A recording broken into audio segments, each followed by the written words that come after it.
কাকদ্বীপের মধ্যে যতগুলো ঠাকুর আর যতগুলো প্যান্ডেল দেখেছি সব থেকে আমার এটাই ভালো লেগেছে, অনেকক্ষণ দাঁড়িয়ে দেখার মতো। নমস্কার, কেমন আছো সবাই? আশা করি সবাই খুব ভালো আছো। সুমিস ভিলেজ লাইফ চ্যানেলে আরও একটা ভিডিও নিয়ে তোমাদের সামনে চলে এলাম। দুর্গাপুজো তোমাদের কেমন কাটলো? আশা করছি সবার খুব খুব খুব ভালো কেটেছে। আমারও ভালো কেটেছে। তোমরা তো জানো পুজোতে সবাই মিলে বোনের বাড়িতে গিয়েছিলাম। আমরা বাজার থেকে ঘুরে এসে প্রথমে একটু মোমো খেয়ে নিয়েছি। ছোটো বোন আর দীপাদি দুজনে মিলে করেছিল। তারপর বসেছি উনো খেলতে। আচ্ছা, তোমরা কেউ কোনোদিন উনো খেলেছো?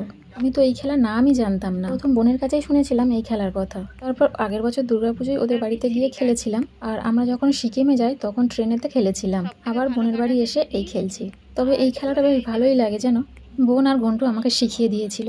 আর এটা খেলতে এত ভালো লাগে যে রোহিত যখনই যাকে সুযোগ পাচ্ছে খেলতে বসিয়ে দিচ্ছে। আর আমার মেজো বোন সে তো পারছেই না। যাই হোক, রাত যখন 12টা বাজে তখন উনো খেলা শেষ করে খাবার জন্য তাড়া দিচ্ছিল সবাই। বিরিয়ানির গামলিটা ধরে এনে দিয়েছে, পাপুদা সবাইকে সার্ভ করে দিচ্ছে। আর ওই যে দীপাদি কড়া নিয়ে দাঁড়িয়ে আছে, উনিই তৈরি করেছে বিরিয়ানি। বিরিয়ানিটা বেশ ভালোই হয়েছিল, কিন্তু এত রাত হয়ে গিয়েছে বেশি খাওয়াই যায়নি। তবে আমি একটা জিনিস বুঝি না, বিরিয়ানিতে কেন ডিম দেয়, আর ডিমটা খেতে হয় কখন? তোমরা কেউ জানো এমন কোনো কিছু নিয়ম আছে কি? আমি তো জানি না, কিন্তু ডিম খেতে ভালোবাসি, তাই ডিমটাকে খেয়ে নিই। তবে আমাদের খিদে অতটাও পায়নি, কারণ সন্ধ্যা থেকে যা কিছু খাওয়া হলো সেগুলো এখনও হজম হয়নি। মা বললো 12টা বেজে গেছে মানে অষ্টমী পেয়ে গেছে, তাই আমরা খেয়ে নিলাম। মা তো খাবে না করছিল, কিন্তু আমরা বললাম খেয়ে নিতে, তাই খেলো। যাই হোক, চলো তাহলে এবার আমরা খেয়ে নিই। খেয়ে দিয়ে আমরা একটু শুয়েছিলাম, ভাবলাম একটু ঘুমিয়ে নেব, কিন্তু মাসিমা মানে বোনের শাশুড়ি বললো যে না, আর ঘুমাতে হবে না।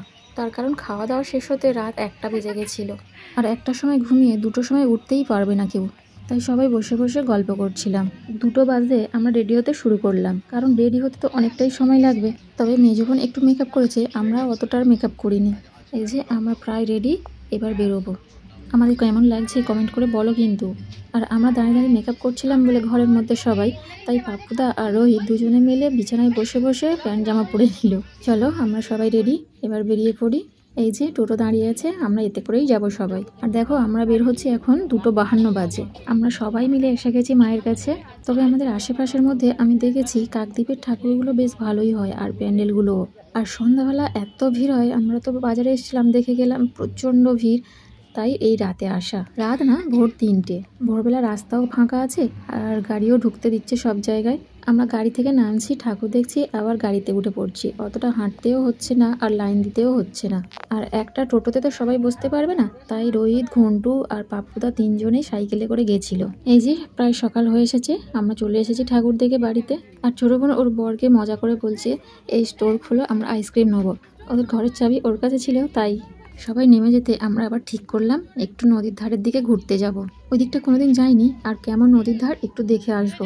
রাস্তায় দাঁড়িয়ে ঠিক হলো, আর ওরা সাইকেলগুলো রেখে আবার আমরা রওনা দিলাম। এদিকে দিনের আলোও ফুটে গেছে। তবে এমনিতে আমি কোনোদিনও এত তাড়াতাড়ি ঘুম থেকে উঠি না। দেখো 5টা 11 বাজে। চলো আমরা তাহলে আবার ঘুরতে যাই।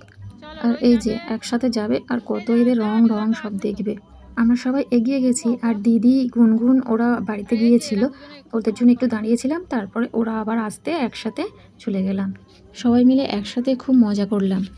ওরা আমাকে পিছনে ফেলে আগে আগে চলে যাচ্ছিল, আমি দৌড়ে গিয়ে ওদের সামনে চলে গেলাম। জানি না আগে গেলে কেউ কোনো প্রাইজ টাইজ দেবে কিনা, তাও গেলাম। আর এরা এমন, কি বলবো, এদের গল্পও শেষ হয় না। গল্প করে করে হয়নি, আবার 5জনের হাত ধরে এ দোস্তি হামনে হি তোড়েঙ্গে করতে করতে চলেছে। দেখো, আমার হাতটা ধরেনি, আমি কি ওদের শত্রু নাকি? হাত ধরে যাওয়া বের হয়ে গিয়েছে। পাশে ছিল একটা কারখানা, কারখানাটায় মুরগির খাবার তৈরি হয়, তাই এত গন্ধ বেরোচ্ছে, সবাই নাকে চাপা দিয়ে তবে চলেছে। আর ওই যে দেখো পাশে কত ট্রলার আছে, ওগুলো বর্ষাকালে সব চলে যায় সমুদ্রে মাছ ধরতে। ভালোভাবে একটু ঘুরবো কি দেখবো, এই যে গন্ধ চোটে পালিয়ে আসতে সব বাধ্য। এখানে আর বেশিক্ষণ থাকা যাবে না, চলো সবাই বাড়ি চলে যাই। আজকের মতো তাহলে এখানেই শেষ করছি। ভিডিওটা ভালো লাগলে একটা লাইক করে দেবে, আর আমার চ্যানেলটাকে অবশ্যই সাবস্ক্রাইব করে দেবে।